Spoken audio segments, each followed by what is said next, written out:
Fall is upon us here in central Illinois, and before the weather changes too rapidly, I was hoping to get that Ballast Keel cast. So with that, let's head to the studio and build a mold.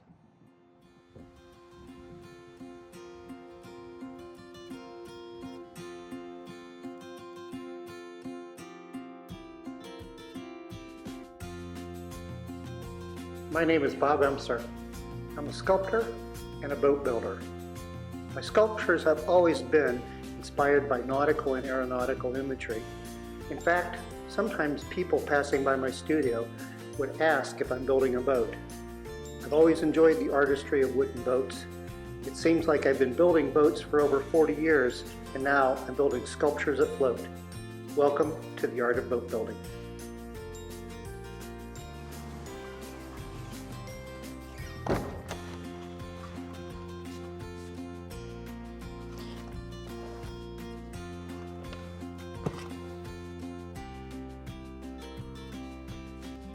The ballast keel is this part that sits at the very bottom of the boat.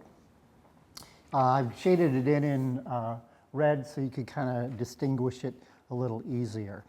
The ballast keel needs to weigh 585 pounds, and it is a very specific shape to fit the boat. The plans call for a specific mold to be built for that. So let's check that out.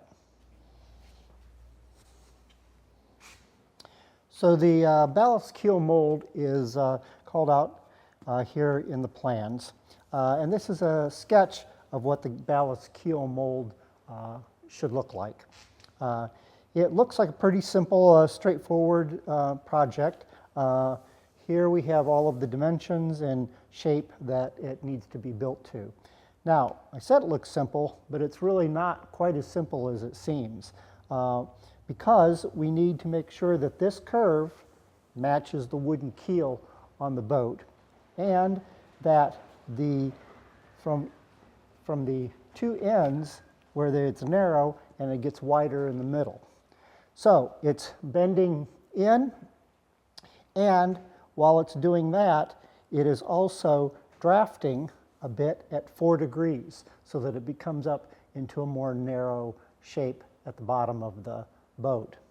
What we're looking at here is the way we will cast it with the open side up. This actually becomes the bottom of the boat. So some of the things that we need are critical is this curve. So the way that I'm going to accomplish that curve is to take a 1x10 and bend it onto the boat. So that was the first thing that I did, is I took 1x10, which is actually 9 1/4 inches, and that would be more than enough to cover the 8 1/8, which is what the maximum width of the mold needs to be. So I clamped the board over the curve on the wooden keel, and I made sure that there weren't any gaps. I then clamped a board on the side and then carefully scribed a line to represent that curve. Now back at the plans, you can see that here there's this 4-degree draft that's on the keel. So what I'm planning on doing is I'm going to take my scull saw and set it at 4 degrees as I cut out that curve. I'll then flip it over and cut the second one the same way. I then made the remaining cuts for the sides that were all straight. Now that we have the sides cut out, we need to shape the bottom of the mold. And the bottom of the mold tapers, gets wider and narrower on each end of it. So how we're going to determine that is that there are widths here at each station. So I'm going to lay that out on the board. And so for example, here at station 8, the dimension is 4 5/8. So at the board, I measured 4 5/8 going 2 5/16 off of the center line.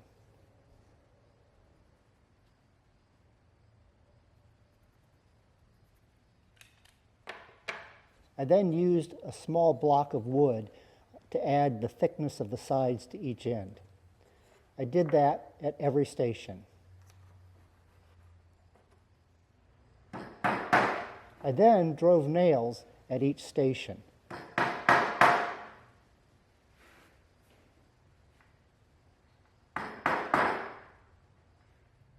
And sprung a batten over the nails and scribed that line for the mold bottom.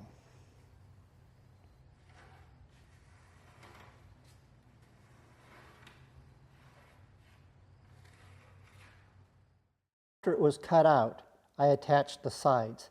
It was a bit challenging as all of the boards needed to be bent. With the help of some clamps, I attached it with 2-inch construction screws.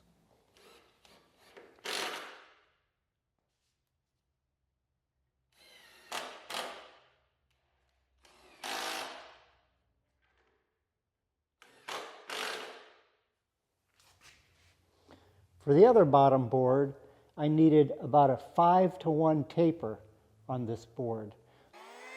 So I did that with my power plane, much the way that I would be cutting a scarf joint.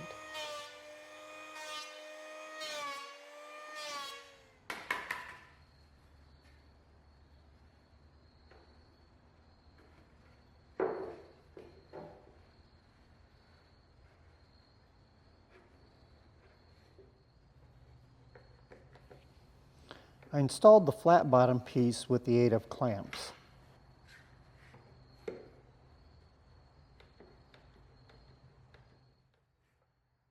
And I used the same 2-inch construction screws to attach it.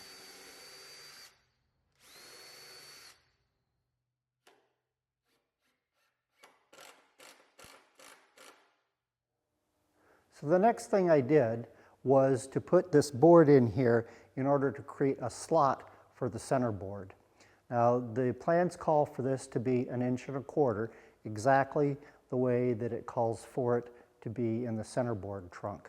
So what I did is I took a 2x material and I ran it through my surface planer so that I got it down to 1.25 inches.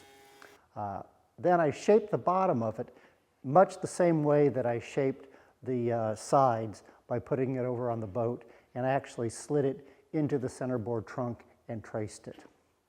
So the next thing I did then was I found the center of it and I fastened it using these cleats. And then I attached it to the bottom so the bottom would stay firm also. So one of the important things that these cleats do to not only hold this board in the center, it also helps hold the sides of the mold together.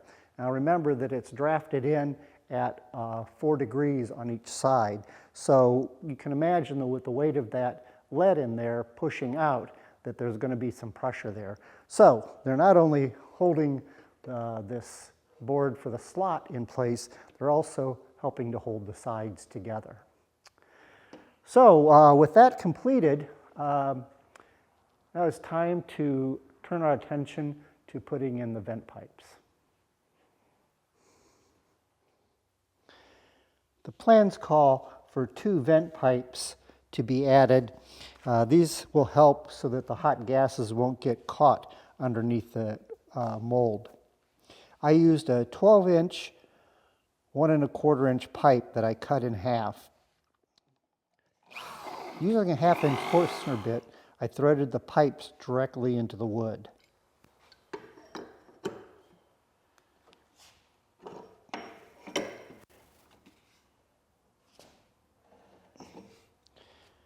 All right, that should do it for the ballast keel mold.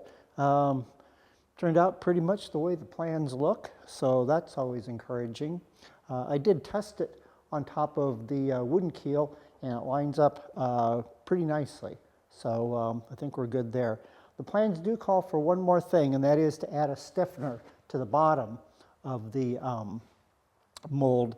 I'm guessing just because of the weight.